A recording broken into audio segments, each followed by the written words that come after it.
We turn now to both a Senate Republican and a Democrat, starting with John Thune of South Dakota, who's chairman of the Senate Republican Conference.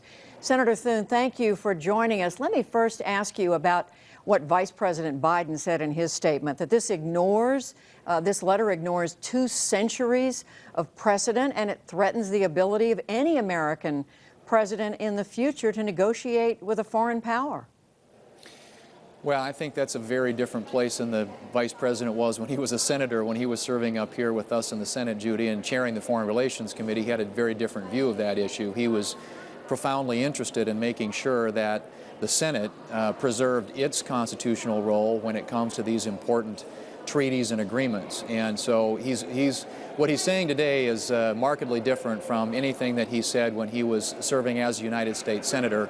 And I think obviously he has a different point of view today, but we believe that Congress, as a co-equal branch of the government that has traditionally, particularly the Senate, dealt with ratification of treaties, be heard in this process and have a voice. And I would hope that the Vice President and the President and his team would agree with that. Well, he points out that the vast majority of international agreements take effect without congressional approval, and we've looked at it, and it's something like 95%. So this is really not different at all, is it, from what's normal? Well, it's pretty different. I mean, if you look at most consequential agreements, I'm talking nuclear arms, and this is a nuclear arms deal that has tremendous ramifications not only for the region but for the United States and the world. This has huge impacts and consequences, all of which I think need to be very carefully contemplated. And the concern that many of us as members of Congress have is that the administration may be entering into a bad deal. And we think it's important that there be the voice of the Senate be heard in that process. Now, there is a bill that was introduced up here that I think has 65 co-sponsors that would require a vote by the Senate if any deal is entered into by the administration. And so there's Democrat support for that as well. I think it's important that as a constitutional prerogative, something that if you look through the major deals in history, and again, I'm talking 22 sometimes we've had nuclear arms agreements, those have been subject to Senate ratification.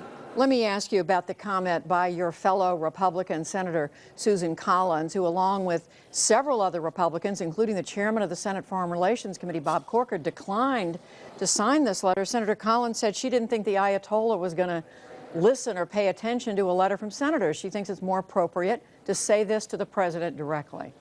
Well, and look, we have colleagues that are in slightly different places on this. Senator Corker, of course, is the one who's negotiating with Democrats on the legislation, which, by the way, the president has threatened to veto, the legislation that would require that Congress, this be subjected to a vote in the Congress. But I think the important thing in all this is that the administration is not disputing the facts of the letter. Nobody is coming out and saying that the letter is factually wrong.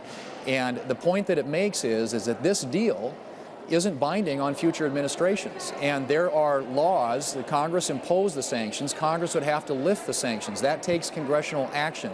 And so if you don't have that congressional action, you've got a deal basically that is agreed to for as long as this president is in office. And I think that's the point that the people across the negotiating table probably need to understand. But just quickly, the other point we're hearing from senators is that this deal, if they are able to negotiate it, is the best chance to work something out with Iran, and to torpedo this deal means Iran can build up its nuclear program. Well, I don't take that as a premise. Frankly, I think that a bad deal allows them to continue to enrich, and it's just a question of when. It's not a matter of if. And I think what we're trying to prevent is a deal that would allow them to have a nuclear capability in the first place, and certainly one that has a sunset on it, which this deal does. So, we think we're headed in the wrong direction. We're headed toward a bad deal. And frankly, I think a lot of people, and the president himself has said that no deal is better than a bad deal. Senator John Thune of South Dakota, we thank you for talking with us. Nice to be with you. Thanks, Judy.